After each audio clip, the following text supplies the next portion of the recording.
société de mobile learning, c'est-à-dire qu'on propose aux entreprises de diffuser de l'apprentissage sur mobile, sur les mobiles de leurs collaborateurs, sur des formats très courts, très ludiques et dans une logique d'assimilation de connaissances et de partage de connaissances. Est-ce que vous pourriez nous évoquer un petit peu votre relation, vous en tant que start-up, avec le monde des entreprises, avec les DRH, puisque vous touchez les DRH, voire avec les DSI, puisque également ils sont peut-être partie prenante dans certains développements? Bien sûr, les deux effectivement. Donc nous on travaille essentiellement avec les grands groupes, donc des grandes entreprises, beaucoup de secteurs bancaires, du transport, enfin différents grands groupes. Donc notre premier interlocuteur c'est le directeur, la directrice des formations ou la DRH, effectivement. Donc on a un rapport d'abord de bien expliquer ce qu'on fait, de bien prouver qu'on est le bon partenaire pour aller sur ces nouvelles tendances-là qui sont quand même recherchées et connues d'apprendre sur le smartphone au sein de l'entreprise.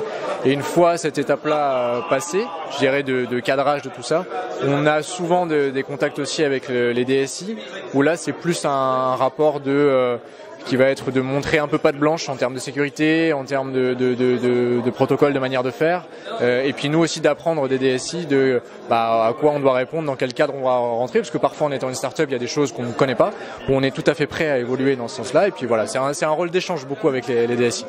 Voilà.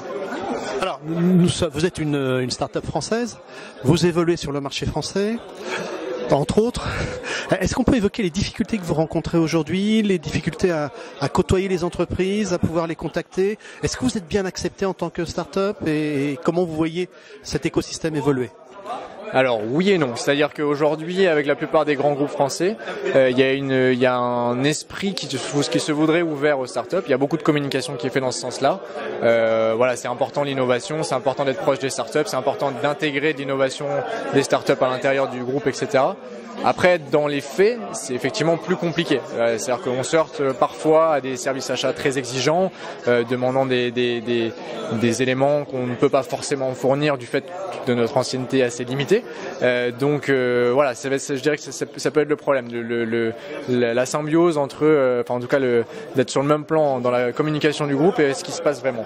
Après, on trouve quand même aujourd'hui des grands comptes et des grands groupes avec qui on peut travailler, notamment sur des logiques de POC, donc de Proof of Concept, sur des montants plus réduits que des montants globaux, pour faire nos preuves. Pour nous, c'est très bien aussi, pour avoir un bon retour d'expérience des utilisateurs dans les entreprises et pour démarrer. Donc je dirais qu'il n'y a pas de problème majeur, si ce n'est qu'il faut vraiment batailler et faire ses preuves. Donc ça fait le tri, je dirais ça.